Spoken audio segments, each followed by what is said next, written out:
Now, one of my favorite leadership stories involves two individuals, very important individuals in the late 60s and early 70s, American President Richard Nixon and Israeli Prime Minister Golda Meir. And they were having conversation, I don't know the context of the conversation, and Nixon was telling Meir about the challenges of being the leader of the free world. As you can remember back then, that was in the heart of the Cold War. Vietnam was happening. There was a lot of stuff going on in the world involving the US and other players in the world.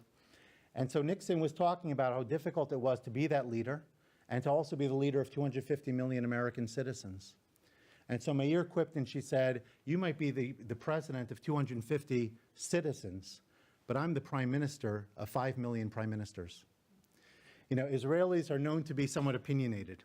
And so what she was saying is that to be a real leader is not simply to be somebody on top of other people, so to speak, but has the ability to work with others and to promote them and to have them think as leaders within your organization, within your team. And that, I think, is really the beauty and the gift, the opportunity of leadership.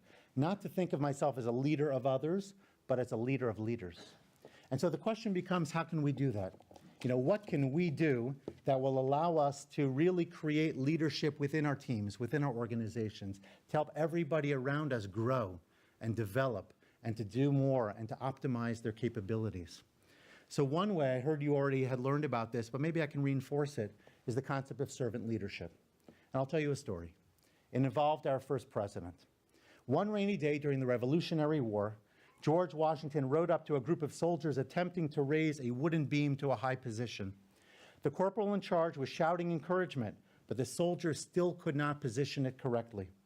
George Washington asked the corporal why he didn't join in and help, to which the corporal replied, "Don't you realize that I am the corporal?" Very politely, Washington replied, "I beg your pardon, Mr. Corporal, I did." Washington dismounted his horse and went to work with the soldiers to get that oak beam into place. As they finished, Washington said, "If you should need me again, call on Washington, your commander-in-chief, and I will come." Is there a question at all in our minds as to whether the people fought even harder for their commander-in-chief? In essence, that's really what servant leadership is all about. It's a different leadership paradigm and completely than what we're often used to. It's about serving others, supporting them in their efforts. And here's a beautiful definition that I saw recently. The definition of servant leadership is stewarding human and financial resources in service of larger goals an organization or group exists to achieve. That means that the focus is on stewarding, taking the people, taking the resources, and how do I optimize those? How do I create a better team as a result of what I have? How can I put them in position to succeed? Now, what are the benefits of servant leadership? I think we know that there are many. Number one, people are more motivated when they know that they have a voice, when they know that they have a place where they can really make a contribution. Their commitment is stronger. You know, they really want to produce because they know that they're given that opportunity.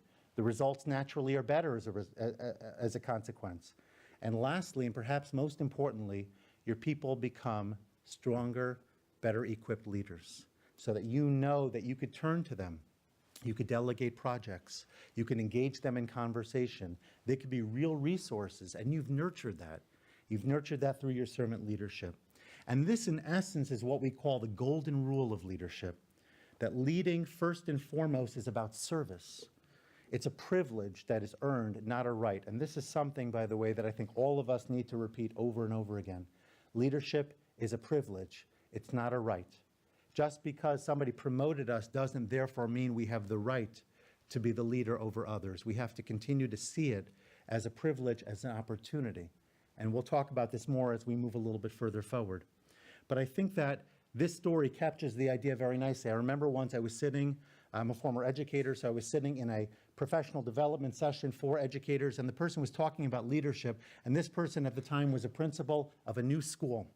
And it was an independent school, it was actually a Jewish day school, didn't have a lot of funding, and as a result they were struggling. And they didn't know if they could make ends meet, they didn't know when they could pay their staff, and people were nervous.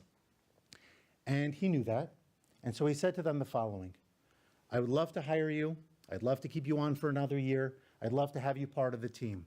And I want you to know that I'm going to do my utmost to get you paid fully and as timely as possible, knowing the realities that we're dealing with. But one thing I can guarantee you, I will not take a penny until I know that all of you have been paid.